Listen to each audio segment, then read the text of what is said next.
Vamos a entrar en contacto ahora con el secretario general de UPC Capital, Franco Boskowski, a quien tengo el gusto de saludar. Bienvenido, Franco, ¿cómo estás? Buenas noches, Germán Giachero te habla. Hola Germán, ¿cómo va? Buenas noches. Bueno, así es, efectivamente.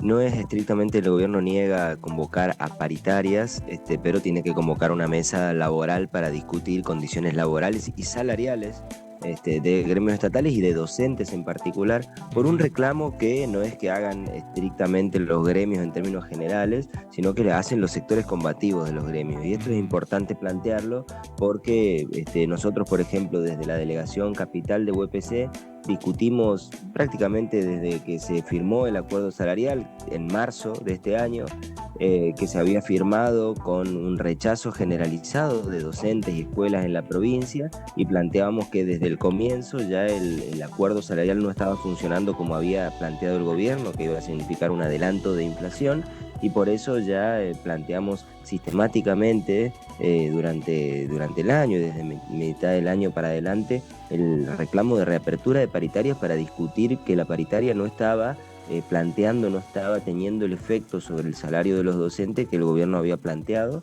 y por lo que no había adelanto de inflación y por lo tanto tampoco había recuperación salarial. Con este reclamo fuimos al paro nacional que se hizo el 14 de octubre y que le dimos un carácter de movilización en UPC Capital. Con este reclamo discutimos con asambleas en las escuelas, con este reclamo fuimos a plenarios de delegados y tenemos un mandato por unanimidad de la Asamblea de Delegados de Capital de reclamar la reapertura de paritarias que el gobierno se negó.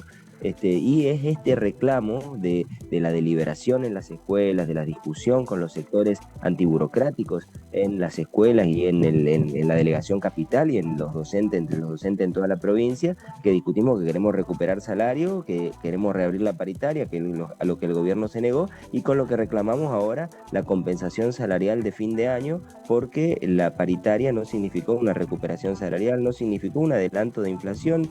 Para el cargo testigo, en ninguno de los 4 tramos en los que el gobierno planteó adelanto de inflación se evidenció ese adelanto, porque la propuesta estaba pensada previendo una inflación que el gobierno planteaba contener en 1,5% mensual, y eso no sucedió, no se evidenció en la realidad de esa manera.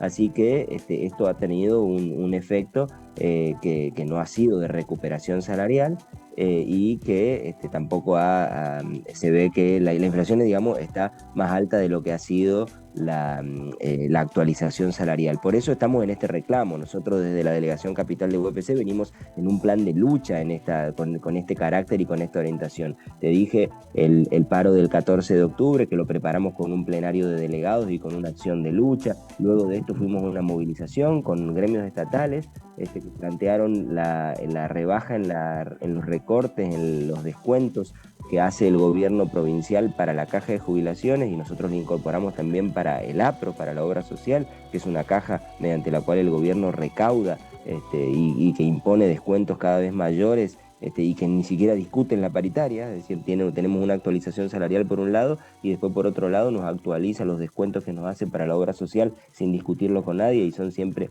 más elevados que la actualización de los salarios. Franco, Fuimos a esta movilización, sí, sí, sí, sí. sí, te quiero consultar en relación con lo que venís planteando.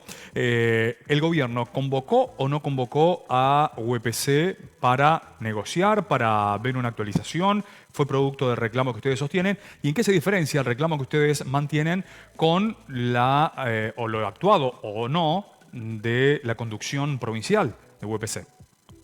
Sí, bueno, empiezo por lo último. Se Sí. diferencian mucho, en mucho, le diría que en todo, porque nosotros denunciamos el acuerdo paritario desde el comienzo, desde que se empezó a funcionar. Dijimos que no había adelanto de inflación y no había recuperación salarial y que había que rediscutirlo, y por eso planteamos la necesidad de una compensación salarial de fin de año y una recomposición de los salarios docentes que están en la pobreza. O sea, estamos más de 300.000 pesos abajo de la pobreza, incluso ahora cobrando la actualización salarial de este mes. Y por eso planteamos la movilización, la lucha y el desarrollo de esa lucha. El gobierno se negó a la discusión de paritaria y la reapertura de paritarias, pero se armó una mesa laboral. con la que intentó reemplazar la discusión paritaria en la que intervenimos los docentes en las escuelas en toda la provincia para tratar de cerrar todo en acuerdos palaciegos entre la burocracia de un sindicato y los acuerdos con el gobierno sin que intervengan las escuelas, sin que intervengan los docentes, sin que intervenga la delegación combativa y los docentes luchadores y antiburocráticos. Pero la realidad se impone sobre los hechos y los reclamos se impusieron en la movilización, en la del 14 de octubre, en las asambleas de delegados, en la del pasado 19 de noviembre con los gremios estatales, donde planteamos la necesidad de una compensación salarial porque el gobierno nos viene robando el salario, y desarrollamos ayer también una acción de lucha desde la Delegación Capital de UPC en la Casa de Gobierno, en la puerta de Casa de Gobierno, un acto con delegados, festival con artistas, reclamando la recomposición salarial por una Navidad sin docentes pobres, es lo que decimos, y entonces el gobierno convocó a una mesa donde se pusieron estos elementos a la discusión y están allí en la discusión, y se abre la perspectiva por la intervención y la lucha de los docentes, no por la intervención o los reclamos de la burocracia y la conducción provincial del sindicato. Y esto es importante decirlo, porque la burocracia y la conducción provincial del sindicato desde el primer momento defendió el acuerdo paritario que habían rechazado el conjunto de las escuelas en la provincia, dijo que el gobierno cumplió con el adelanto de inflación y que esto planteó una recuperación salarial, y eso no es así. Es decir, al mismo momento que nosotros estamos reclamando una compensación salarial, que se está discutiendo en esa mesa la compensación salarial de fin de año, la propia conducción provincial del sindicato está diciendo de que la paritaria funcionó de la mejor manera, como tenía que funcionar, por lo tanto no hace falta esa compensación. Los hechos se imponen sobre los argumentos falaces que se intentan vertir desde el gobierno y desde la conducción provincial del sindicato. Y esto me parece importante decirlo, me parece importante porque la conducción provincial defiende esa paritaria cuando en realidad la paritaria no funcionó como el gobierno había planteado que funcione. Incluso plantea que la recomposición de los salarios se hace sobre la base de incrementar el trabajo de los docentes.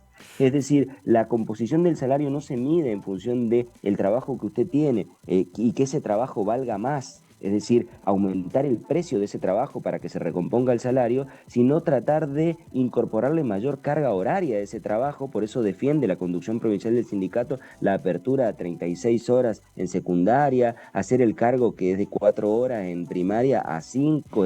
Esto implica 4 horas, digo, pero en realidad son mucho más horas en las que realmente se destina al trabajo docente. Y Franco, cuando hablan de compensación, ¿estamos hablando de una especie de bono, lo que se denomina habitualmente bono, para compensar el desfasaje con la inflación?